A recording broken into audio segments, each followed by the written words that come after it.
Baik pemirsa dimanapun Anda berada, senang sekali kembali bersama saya Jerotopakan Selobi Omnivora dalam channel ini yang tentunya membahas segala hal terkait dengan spiritual dari kacamata modern maupun tradisional. Saat sekarang ini saya berada di Pura Moksa. Pura Moksa, mengapa dinamai dengan Pura Moksa? Di mana kita ketahui bahwa Moksa adalah penyatuan daripada Atma dengan para Atma. Seperti apa sebenarnya hingga didirikan Pura Moksa ini? Apa tujuannya dan didedikasikan untuk siapakah Pura Moksa ini?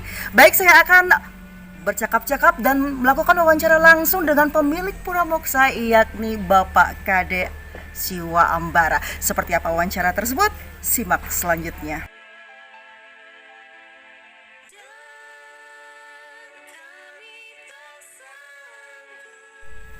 Om Swastiastu, Bapak Kade Punapi Gatra, Becik Astun Karenge, tetap dengan wajah yang bersahaja dan nampak dengan unsur kebijaksanaannya.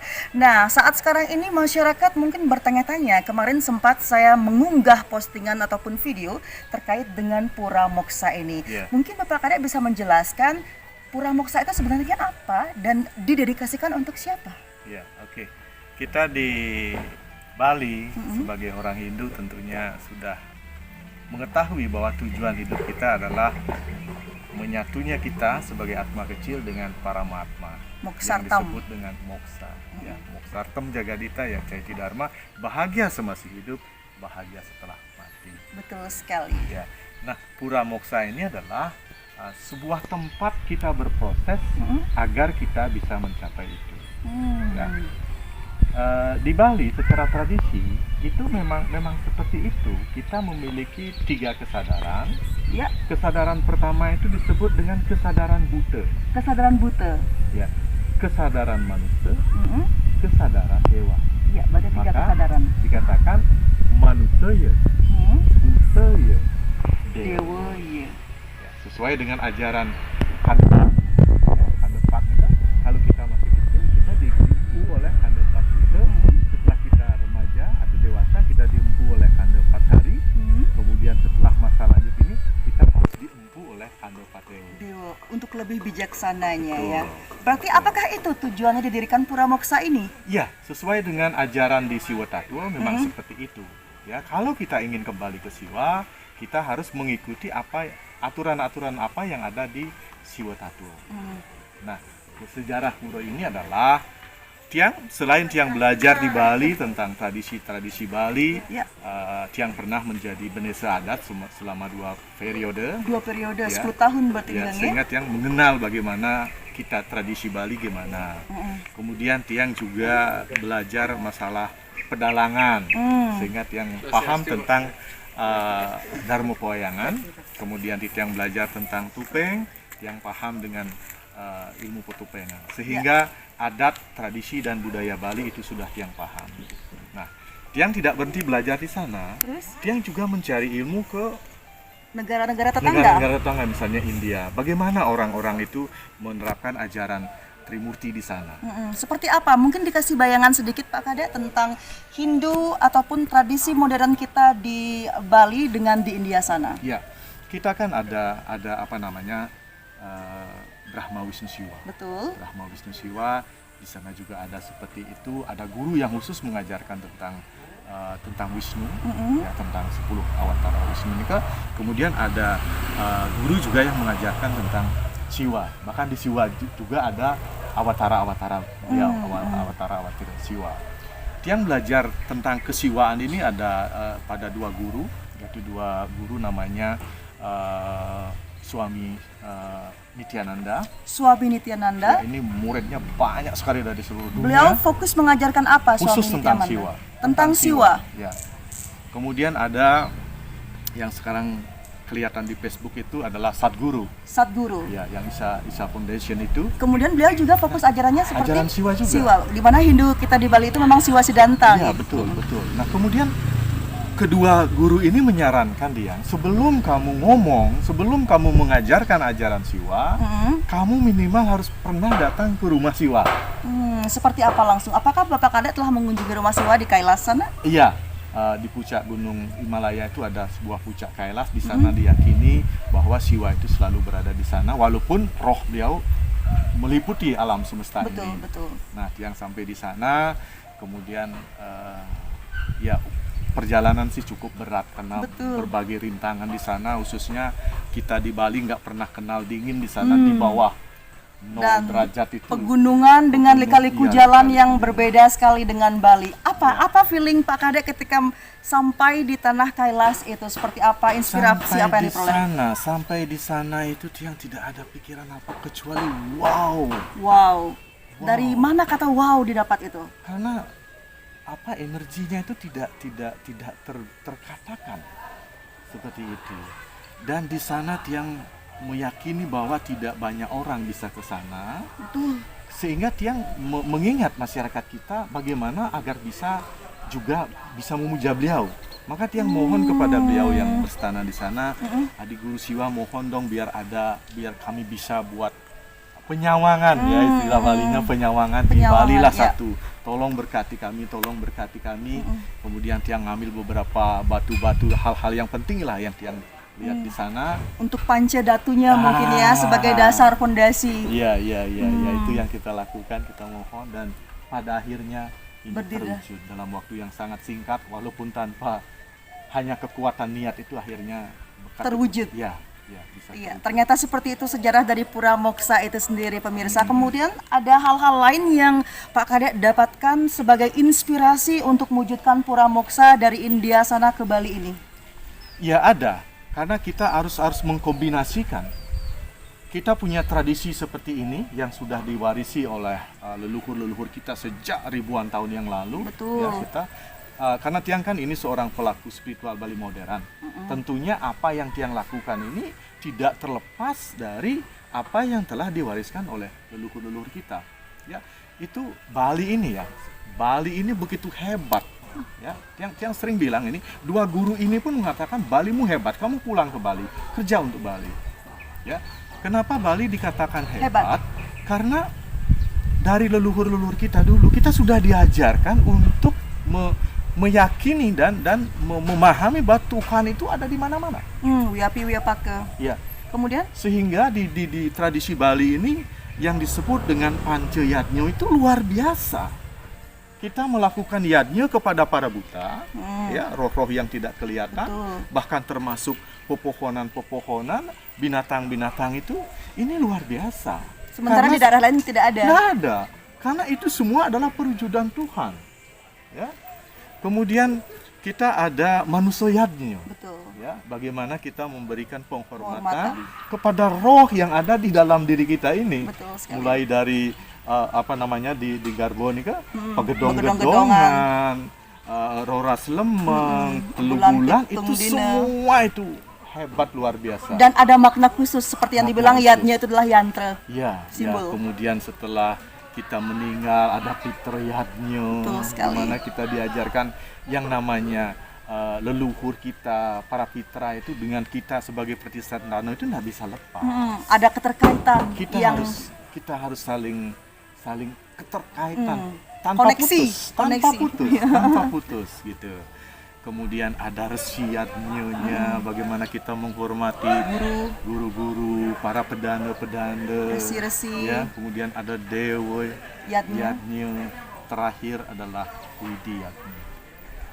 Widiyatnya niki mungkin tidak begitu populer Ya, di ya. masyarakat. Seperti apa pengertian widiyatnya dari Widiyatnya kacamata itu kan spiritual modern? begini, kalau kita mengacu pada ajaran tradisional itu yang disebut dengan dasa aksara itu kan, dasa menjadi 5, 5 menjadi 3, 3 ini kan Brahma Wisnu Siwa itu kan, kemudian 2 menjadi Pertiwi Akasa, kemudian pada akhirnya Widi. Ongkara ya. Iya. Baik, luar biasa sekali syarat makna, dan itulah konsep-konsep mengapa didirikan daripada Pura Moksa ini. Ya, di sini adalah memuja kebesaran Siwa.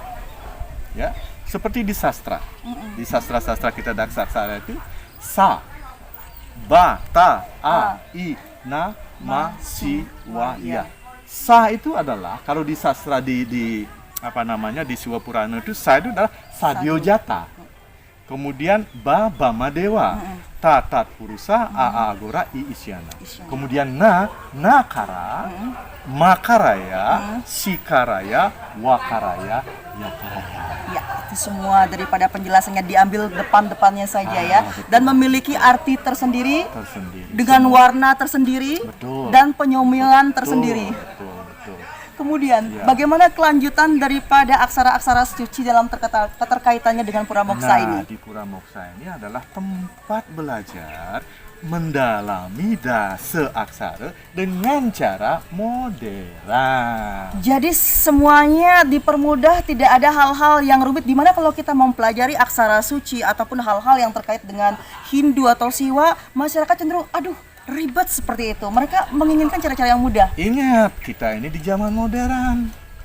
Yang tradisi jalan tetap. Tidak bisa dilepaskan ya. Yang modern sekarang kan kita di orang Bali kan bukan petani lagi kan. Ada yang kerja di kapal pesiar, ada yang di Amerika, di seluruh dunia. Ya, ini tiang gagas agar mereka itu bisa juga terkoneksi menjalani tradisi dengan ala modern. Iya, walaupun tidak di Bali. Dan sekarang juga kan tidak semua orang Bali ngerti bahasa Bali, huruf Bali. Betul sekali. Makanya dia bikin konsep modern tanpa lepas dari tradisi kita. Luar biasa sekali. Bagaimana diterimakah di masyarakat sejauh ini keberadaan Pura Moksa terhadap mereka yang datang ke sini meminta petunjuk kepada Pak Kade? Ini baru 2 tahun. Ya, 2 tahun Pura Moksa ini. Iya, tetapi sudah ribuan umat yang datang ke sini. Bisa dikasih gambaran kira-kira sejauh ini berapa ribu umat yang tergabung dalam lingkaran Pura Moksa Karena ini? kita mainnya langsung di Yoga Tertawa. Itu ada 20 ribuan, kemudian peserta Puja Laksmi juga ada hampir 25.000. 25.000. Iya. Dan sejauh ini mereka aktif? Aktif Wow. karena kita banyak cabang. Itu mereka lah yang datang ke sini, kemudian yang berikan ajaran-ajaran modern yang sangat sederhana. Ya, seperti pertama ajaran kita ini pertama harus mencapai kesadaran dewa-dewi. Kesadaran dewa-dewi itu sebagai dasar. Iya. Kita kan dulu kan buta, waktu Ya. kecil kita buta. Betul.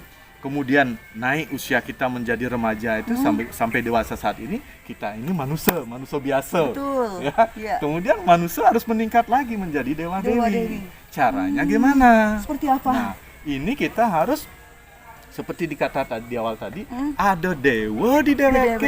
iya. Sifat-sifat dewa ini kita munculkan Dengan cara modern. dengan cara modern. Seperti apa jadinya? Pertama, di dalam diri ini kan ada linggih-linggih Dewata Nama Sanga. Betul. Ya, seperti jantung, paru-paru, hati. Ini yang kita bersihkan dulu sebelum kita stanakan. Bagaimana cara membersihkan Kita daripada unsur itu? bersihkan di Pancoran Nawagangga. Oh gitu.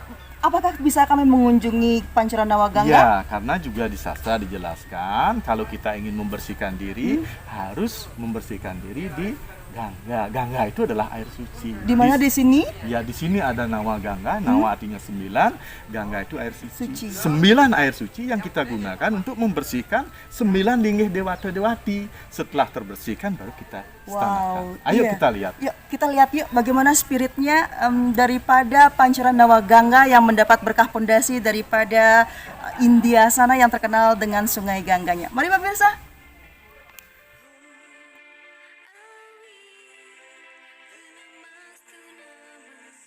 Baik pemirsa, kita sudah sampai di Pancoran Nawagangga seperti yang dikisahkan oleh Bapak Kade tadi terkait dengan pembersihan secara lahiriah dan batiniah di Pancoran Nawagangga ini. Mungkin bisa diceritakan kembali sedikit tentang Pancoran Nawagangga, Pak Kade? Ya. Sejarah-sejarahnya. Ya. Sebelum yang mendirikan kolam ini atau pancuran ini, yang datang ke pusatnya Sungai Gangga dan Yamuna, keduanya yang datangi, yang mengambil air di sana, filter di sana dan beberapa batu di sana. Kemudian yang taruh di sumur-sumur di belakang. Ya, awalnya sih ada sumber air yang kecil, harus kita gali biar bisa seperti ini. Berarti ini sumber airnya kelebutan langsung ya? Dulu kecil sekali. Kecil sekali Kita gali ke dalam sehingga kita menghasilkan air seperti ini. Ya. Nah, yang paling utara itu adalah kita sebut dengan Gangga Petak. Gangga Petak. Gangga Petak itu untuk membersihkan jantung. Untuk jantung. Ya. Adakah mantra-mantra khususnya? Ya, itu adalah pancuran dari Dewa Iswara dan Dewi Uma. Itu doanya adalah Om Sang Gangga Petak Tirtan Ida Dewa Iswara dan Dewi Umu anglukat ang lebur sahananing malo anu amrani kepusuhan wis kalebur menadi linggih Dewa Iswara dan Dewi Uma.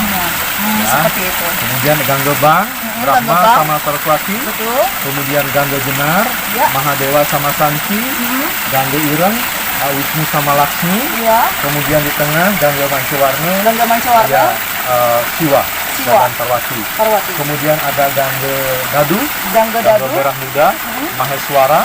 Kemudian Gangga Jingga, Gangga Jingga. Rudra. Kemudian Gangga Wilis, Gangga Wilis. Sangkara. Kemudian Gangga Biru, yaitu Dewa Sambu dan Dewi Mahadewi. Dewa Sambu dan Dewi Mahadewi. Ya, ya. Ini luar biasa. setelah 9 Pengelupatan. linggih-linggih ide kita bersihkan, baru kita menarik beliau, memohon beliau, kita linggihkan di raga kita Angga masing-masing. Sarira. Ya. Ada 2 manfaat ketika kita melinggihkan beliau yang berupa energi, Apa itu? ya, energi warna putih, energi warna merah, warna kuning, warna hitam, dan semua warna itu kita linggihkan. 2 manfaat. Pertama, semua organ-organ kita seperti jantung, paru-paru, hati, Limpa. itu semua akan sehat karena Sehat. energinya kita masuk. Aktif energinya Aktif ya, energinya. vibrasinya. Ya. Kemudian karena kita dikuasai, 9 dewa, 9 dewi berstana di dalam diri kita, inilah yang akan muncul pikiran, perkataan, perilaku kita menjadi bijaksana. Sifat-sifat mulia yang sesungguhnya sudah ada di dalam diri kita muncul. Berarti seperti gaya vibrasi untuk ditarik distimulasi. Betul. Makanya mereka yang telah melakukan pelukan dan penstanaan dewa-dewi itu, wajah mereka, orangnya luar biasa. Bersinar seperti itu ya, Paksunya wibawanya. muncul. Paksunya. Inilah cara kita di modern ini mau memunculkan taksu adalah membangkitkan dewa-dewi yang ada di dalam diri Iya, kita. menjadi lebih berkarisma seperti Betul, itu, Pak ya. betul. Kita kan terdiri dari tubuh, pikiran, dan jiwa. Kalau tubuh dan pikiran dengan tertawa saja beres. Tetapi jiwa ini, Karena seperti badan itu 3 lapis, berarti Iya. unsur yang kedua, Pak ya. buta, manusia. Bagaimana kita memunculkan sifat dewa-dewi kita agar kita mulia, agar kita bijak. Nah, setelah itu ada proses berikutnya. Proses menjadi kemoksaan itu, bagaimana kita bisa berhubungan, minimal bisa berkomunikasi dengan beliau yang ada di dalam diri kita. Seperti apa? Nah, ini harus ada pembukaan telinga bijak. Ya, mereka yang setelah terbuka telinga bijaknya, mereka akan membuka sebuah perpustakaan alam semesta yang luasnya bagaikan segara tanpa tepi, banyaknya bagaikan sastra tanpa tulis. Nah, Seperti apa kira-kira kalau telinga bijak seseorang sudah terbuka? Ciri-cirinya. dia bisa bertanya tentang apa? Siapakah diriku yang sebenarnya Tuhan? Siapakah dirimu Tuhan? Siapakah istri saya? Kenapa saya harus berpasangan dengan istri saya? Apa sejarah? Itu terjawab. Semuanya terjawab. Seperti gelombang ultrasonik yang terdengar langsung seperti Tidak itu. begitu. Tidak begitu.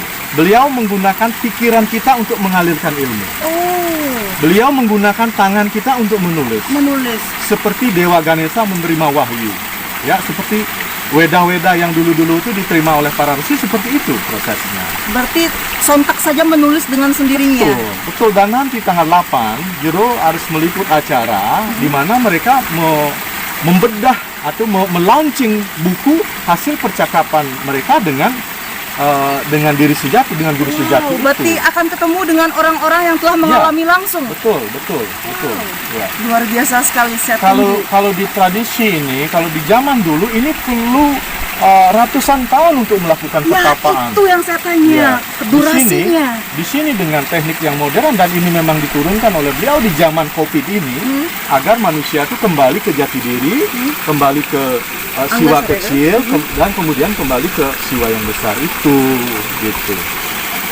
Nah, nanti di dalam ruangan itu ada ruangan khusus di mana kita membuka telinga bijak, bahkan terakhir kita bisa membuka mata bijak, sehingga kita bisa melihat wujud beliau Langsung. yang sesungguhnya beliau berupa energi.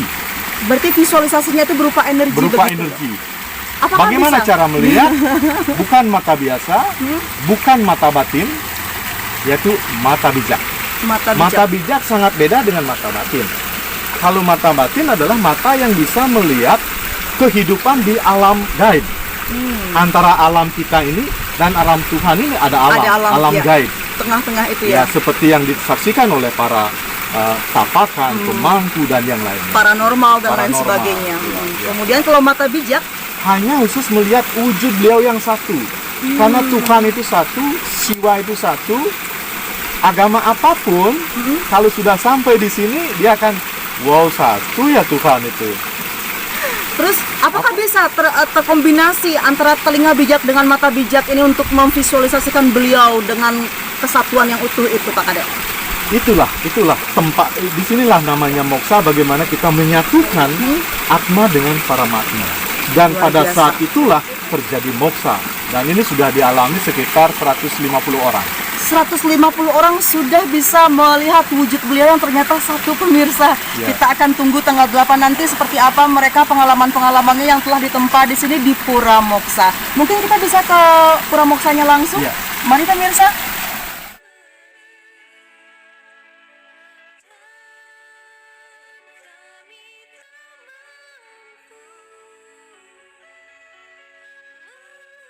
Kalau di Siwapurana ini kan Nandini. Ya, Nandini berarti lembu ya? Ya, abdi setia dari Siwa dan keluarganya Siwa, itu baik Parwati. Parwati sangat menghormati Nandini ini karena ini ya dianggaplah sebagai ibu alam semesta yang Betul. memberikan limpahan anugerah. Iya, betul. Ya, di setiap Siwa, di setiap pura Siwa itu pasti ada. Kita juga di Pura Dalam pasti ada pertimo dari Nandini. Nandini. Karena ini adalah kendaraan beliau seperti dewa-dewa yang lain. Kalau Siwa ini adalah Nandini, Wisnu adalah burung Garuda, kemudian Brahma adalah angsa. Angsa. Ya. Iya, dalam Hindu sendiri kita dilarang sekali mengkonsumsi daging lembu apalagi Ya, seperti itu. ya, Dan ya. sekarang juga marak untuk pelarangan pembantaian sapi untuk dikonsumsi dan sejenisnya, lembu Ya. dan sejenisnya. Bagaimana menurut Pak Kadek tentang hal tersebut? Ya, kita sebagai pemuja Siwa hindari itu karena kalau kita harus menghormati karena ini adalah kendaraan Beliau, sedikit tidaknya beliau yang menghantarkan segala Betul. proses dari Batara Betul. Siwa dan wajib kita hormati. Bahkan kalau sebelum kita harus mohon izin karena beliau istilahnya sapam lah di sini. Mohon Dewa Nandini, saya mau menghadap ke Dewa Siwa, mohon berikan Petunjuk. ya. Ini adalah kita visualisasikan atau wujudkan dalam bentuk patung. Ya, ini gunung ini adalah Gunung Kailas. Kailas. Ya, kita bisa lihat di YouTube, kita bisa lihat inilah Gunung Kailas. Kemudian Siwa diyakini berdiri atau bermeditasi di atas puncak Kailas, dan inilah beliau. Iya. Ya, beliau pada saat itu disebut dengan Adi Guru. Adi Guru. Bahkan juga beliau adalah Adi Yogi. Adi Yogi. Guru adalah guru yang pertama. Adi Yogi adalah beliau yang mengajarkan yoga pertama. Gitu. Seperti itu ya. Nah, ajaran Adi Guru ini, ajaran kebenaran ini, beliau punya 7 resi. 7 resi Resi inilah yang menyebarkan ke seluruh dunia. iya. Berkembang sesuai dengan negara Kalapatra, sesuai bukan- dengan adat tradisi di sana. Betul. Lama-kelamaan menjadilah agama. Ada agama Islam, ada agama Kristen, agama Buddha, dan yang lain. Berarti sumbernya satu ya? Satu. Berarti untuk apa memperdebatkan Iya. agama jika sumbernya satu? Makanya kalau di seluruh dunia dicari itu di mana-mana ada Linggayoni. Di mana-mana ada Linggayoni. Itu Apakah adalah termasuk simbol dari Siwa. apakah termasuk di dunia Islam sendiri, Kristen Iya, dan sebagainya semua iya, Linggayoni? Semua. Karena satu sumbernya adalah beliau Linggayoni. Iya. Ini kita sebut ini Pancamukalingga. Pancamukalingga. Pancamukalingga, yaitu ada Sadyo Jata di timur, ada Sadyo Jata, Bamadewa, Tatpurusa, Agora, I Isyana. Ya, kemudian Nakaraya, Makaraya, Sikaraya, Wakaraya, Yakaraya. Iya, ya. Seperti dasa aksara yang suci yang tadi yang disampaikan tadi ya. Betul. Memasuki pancoran, Ya. ya, pancoran Linggayoni. Oke. Linggayoni ini di tengahnya Linggayoni. Ini sebenarnya adalah pengecilan dari panca aksara. Panca aksara menjadi triaksara, sehingga di sini ada pancoran Trimurti. Trimurti Ya, Brahma Brahma Wisnu Wisnu Siwa menjadi sebuah pancoran. kemudian yang itu adalah pancoran Sri Sakti, Saraswati, Lakshmi, Parvati. Nah, dari tiga ini menjadi dua, sehingga ini menjadi pancoran Pertiwi Akasa yang disebut dengan Lingga Yoni. Ya, dan di sini pun ada kuncinya. Kuncinya apa, Lingga Pak? Yoni ini adalah pusat kehidupan, juga pusat kematian. Kehidupan dan kematian. Ya, ini bagi pemuja-pemuja di sini, bagi mereka yang lambat keturunan, bisa memohon di sini. Pertama, mohon kepada ibu Pertiwi, ayah Akasa. Kalau fokus permohonannya kepada anak laki-laki, kita mohon ke pancoran Trimusti. Kalau ingin anak perempuan, kita mohon di Sri Sakti. Wow, luar biasa. Dan banyak yang berhasil tentunya. Dari 21 kasus, itu 17 yang berhasil. 21 kasus, 17 yang berhasil. Anda belum mempunyai keturunan? Datang menyembah ke beliau. Sang Yang Lida, kemudian Trimusti, dan juga Trisakti. Nah, bangunan ini tampaknya seperti apa fungsinya? Apakah ini terakhir daripada aksara suci yang mengarah ke satu aksara itu? Ya, di Kailas ada ruangan khusus di dalam Gunung Kailas, ruang kosong. Inilah yang digunakan oleh para resi untuk melakukan hubungan langsung dengan sang-sang para Bimali atau Adi Siwa. Ya. Nah, alam semesta ini berasal dari kosong. Dari kosong ini yang berupa gelap, muncullah cahaya-cahaya. Semua cahaya itu adalah ciptaan Dia. Sang Adi Guru itu? Ya, yang kosong, yang gelap itu adalah Dia. Gitu. Seperti kata-kata yang kosong adalah berisi, yang berisi adalah kosong, itu disimbolkan ya? Ya. Ribuan cahaya.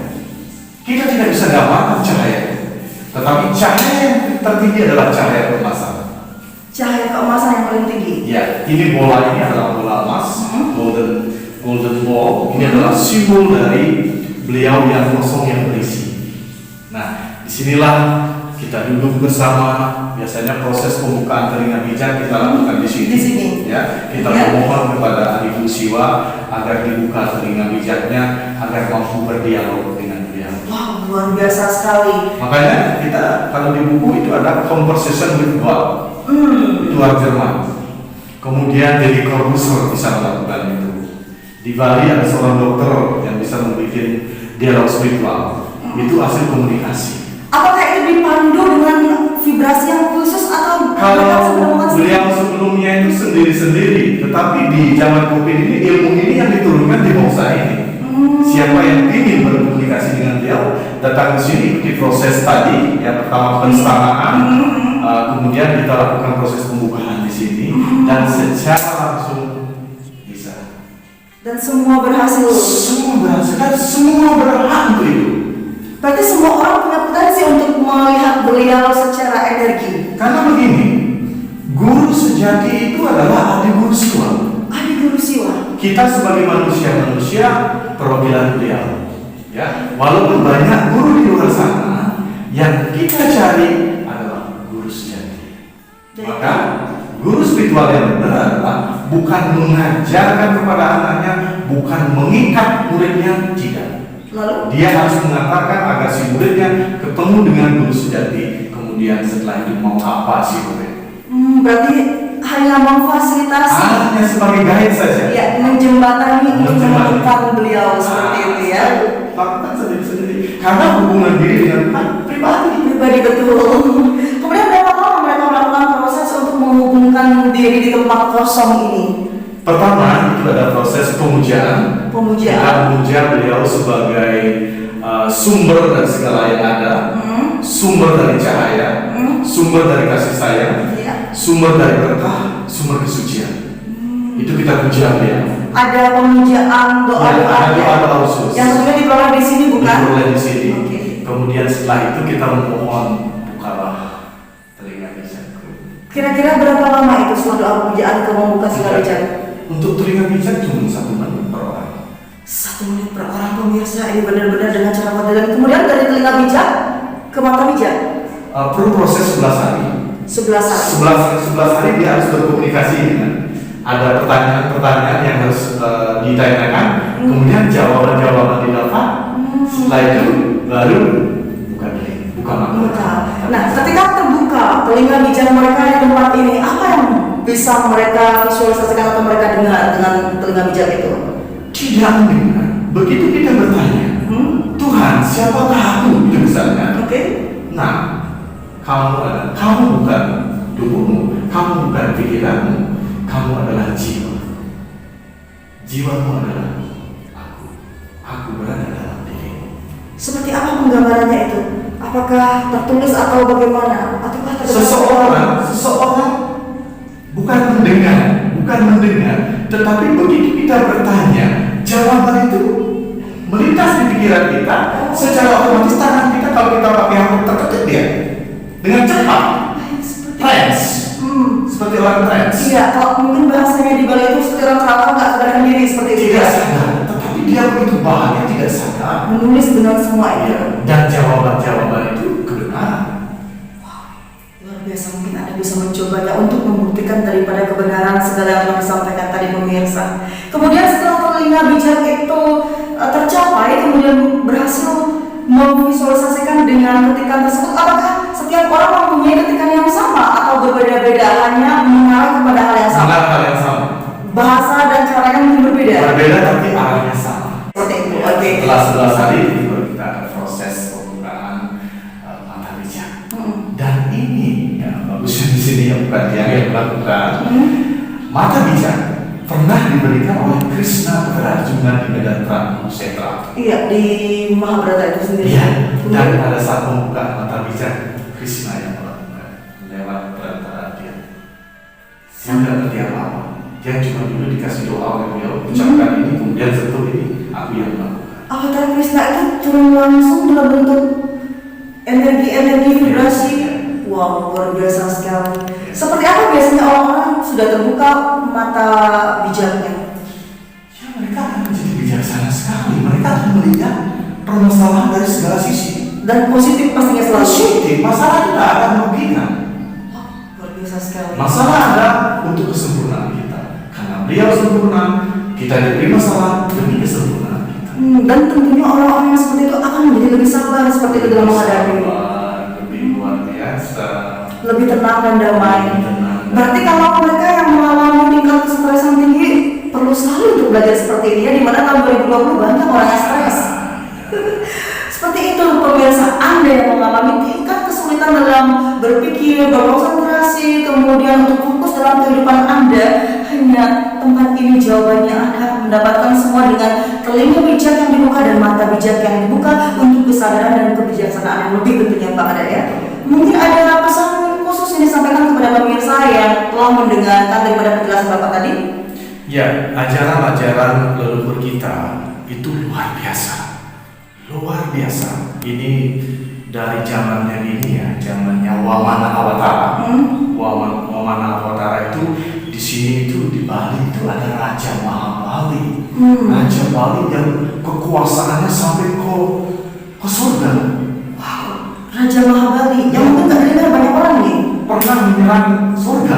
Pernah menyerang surga Raja Mahabali. Anda pernah mendengar? Terus bisa dikisahkan sedikit Pak? Iya, karena kacau dunia ini, maka Dewa Wisnu sebagai awatara Maharsi kecil itu Yang cebol. ya, yang cebol itu pertama kali dia berwujud sebagai manusia. Sebelumnya kan Narasimha Wamana ini, Raja Bali yang sombong itu mengundang semua Brahmana untuk dikasih hadiah. Kemudian? Disinilah Wisnu berwujud sebagai Manusia kerdil. ya, seorang Maharsi yang kecil. Kemudian juga minta hadiah. Minta hadiah cuma tiga jengkal tanah. Ya, kemudian dikasih langkah pertama. Terlampaui. Iya. Langkah satu di di bumi dan satu langkah kemana di bawah. Sudah tidak ada langkah lagi karena begitu tidak terhingga. Balilah diinjak sehingga pengikut-pengikut Raja Bali turun di alam bawah, sehingga Pulau Bali sangat-sangat magis, sangat-sangat sakti.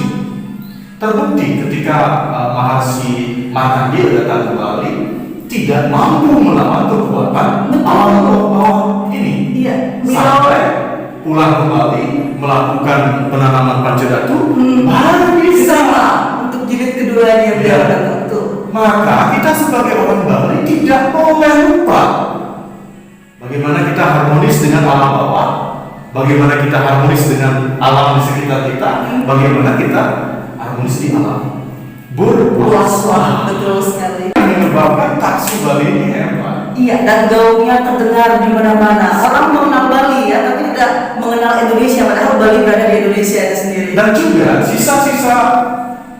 sisa-sisa Raja Bali itu diketahui di zaman Ramayana ketika pasukan Kera itu mencari sendiri Sita. Sampai di sini loh. Dan dilihat Bali ini sangat luar biasa. Pada saat itu juga mereka sudah ketakutan dengan kekuatan alam bawah Bali. Ya, vibrasi Bali yang luar biasa ya. Betul. Itulah Bali penuh dengan taksu. Buat generasi-penerus kita, jangan pernah meninggalkan tradisi adat budaya Bali. Yang harus dijaga sampai kapanpun. Bagaimana dengan pelajaran-pelajaran yang berbau mungkin orang-orang agak sedikit pesimis, mungkin bisa diberikan kekuatan positif Pak dengan adanya ajaran ataupun aliran yang digunakan untuk diri sendiri, tetapi tetap dikemas dengan adat tradisi dan budaya kita agar tidak pernah lepas dari genggaman kita. Di mana bumi dipijak, di sana langit dijunjung. Kita boleh belajar kemana? Ya, tetapi sesuaikan dengan adat, tradisi dan budaya. Tidak mengubah, tidak memperbaharui, Ya. dan tidak menyederhanakan. Bermain cantik. Bermain cantik untuk diri sendiri agar mudah terkoneksi dengan beliau ya. Itu pemirsa luar biasa sekali. Dan bagi Anda yang benar-benar haus tentang dunia spiritual namun bisa dikemas dengan cara yang modern, silakan datang mengunjungi Pura Moksa di mana itu terangkai dengan yoga ketawa dan juga ambar asram pas. Baik pemirsa, demikian percakapan saya kali ini bersama Bapak Kadek Siwa Ambara terangkai dengan yoga ketawa di ambar asram ini. Semoga bermanfaat dan akhir kata bagi Anda yang ingin membuka daripada telinga bijak kemudian mata bijak, jangan kemana-mana, fokus kepada ambar asram di sini di Pura Moksa. Saya Jilatapakan Selobi Omnivora bersama Bapak Kadek Siwa Ambara pamit undur diri. Om Santi Santi Santi Om.